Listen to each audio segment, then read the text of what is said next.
Yo busiafo say nipa bebre ebusa kwan fa so deposit sika free whether o bank account and your mobile money wallet to Binance account kwan fa so $1 ne ade they say say more $17.65 my account tena me be chiro kwan abefa so a betumi the Binance ato ubetimi ede mobile money wallet at deposit sika ede ababeto o Binance account ni intino mema renfi so best take together with me na afi na yesua de nti yeko ti edin kan no sa circle na maye ho adwuma no ubeta pesa circle no so beta peso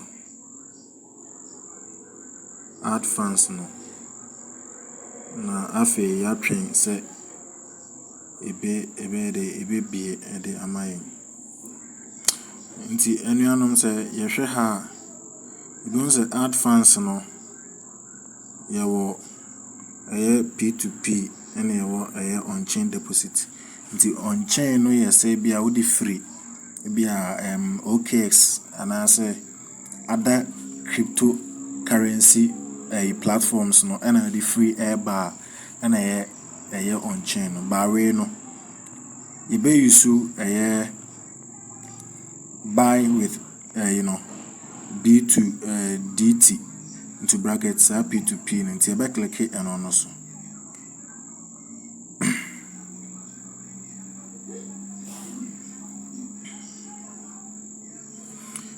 Entino, I'm saying my network no slow akla. O click here no so a baby ama wa ha. Entino say o hwe aha say dollar no am say every me video so atete bebre. So atete pa so atete. Nti wadru ha wie no.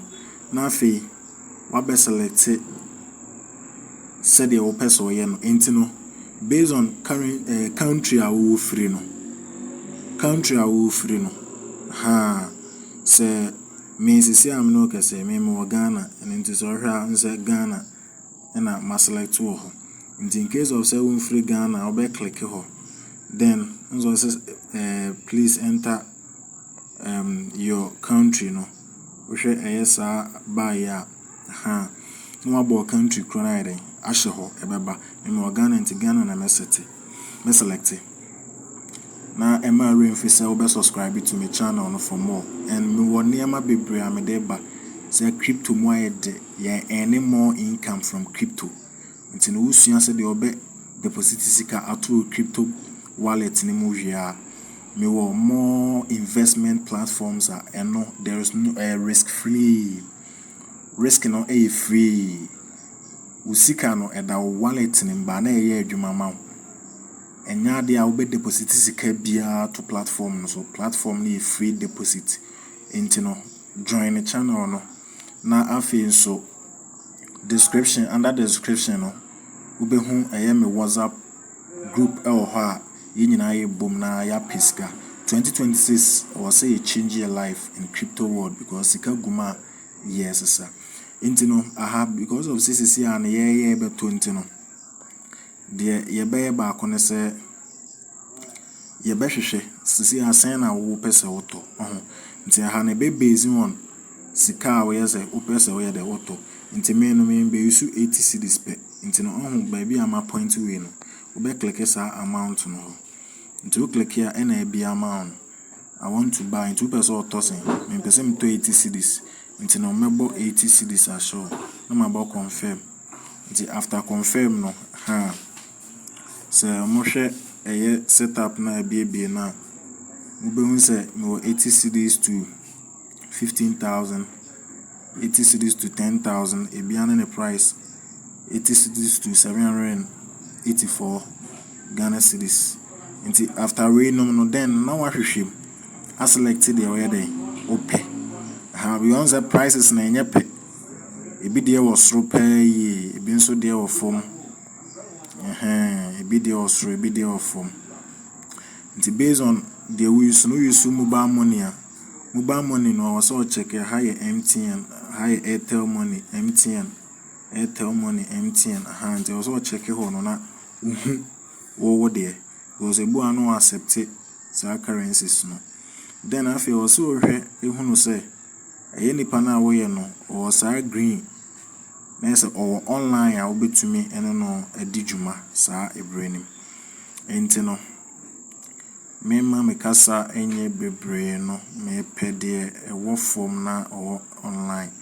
Enti no me use inshiraba jo mse ono ne de no form. Enti no de obeya ne se obebo buy so. Obebo buy no so na wako wenim. Nti unse after me buy me 80 cedis now selected data and I MTN mobile money. Na fi wabo place order no. Obebo place order no so. So I place order obebo so. Na afi say opesa we there auto. Nti na after so wabo place order no obehwe chart no. Obebo chart no so. Na emu ebie the amount. Nti emu bie the mawa sisi am no say or online. Nti no the men say me read it no. Nzo say me send me mobile money. Send the money to this number. To say me send this sika Emma sa number we Joseph Usu no.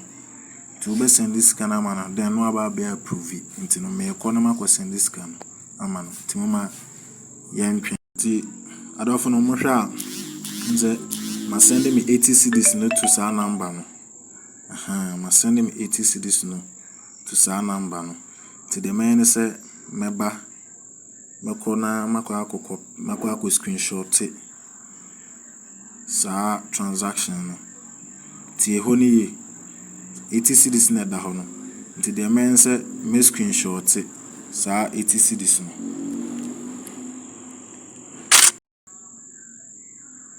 Timeto aso me screenshot. Na afi after screenshot no you be go back to Binance ho. Ti wadru Binance heavy no. Na renfi obebo upload proof no so.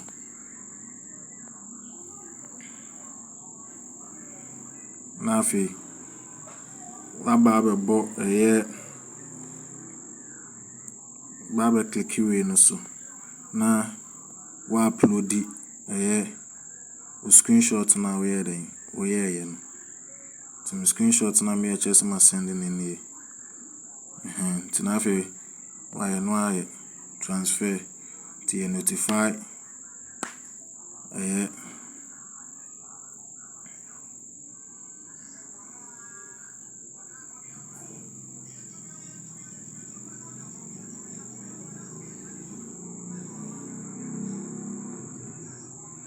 ti afi betwen so ba approve. So now I have say mensa aka na aba beto mu no. Ti ana na kwan fa so a ye disika to so nti betimi a share o comment no comment section nti bi ase a afi so no WhatsApp link in our description betimi a join it. Betimi a join it na the hobby a betimi obusa step by step nti ya hwa ase me crypto counterpart release the crypto nti how release it you know ko account to my then afi mo hu say buy na 17 nti sisi a hu say abro 17 about 24 nti say we ni kwan fa so a ya disika eto ye Binance account nti be bia say betimi a share or comment section and mema renfi so be follow be like it na fe wa share e de amame Afei bo modern so be join me group no because yeah boa or kwan paso cause ya scammers na doso our system nim ti me enchire kwan papa bit ma faso na usika no nso wanya bi aiden edi nti no hwa me order na mo order nsisi ana na wo no 6.37 cents no besa share bio mama rain fi so be follow be like o be share na fi se me share bibia bio a disunya bia ba bio wanya bi ntem aya investment platform papa bia nso ba wanya ode ntem fi mama rain fi se me group me WhatsApp group no channel ano enso a link no at the description or my bios to be to me join in fast.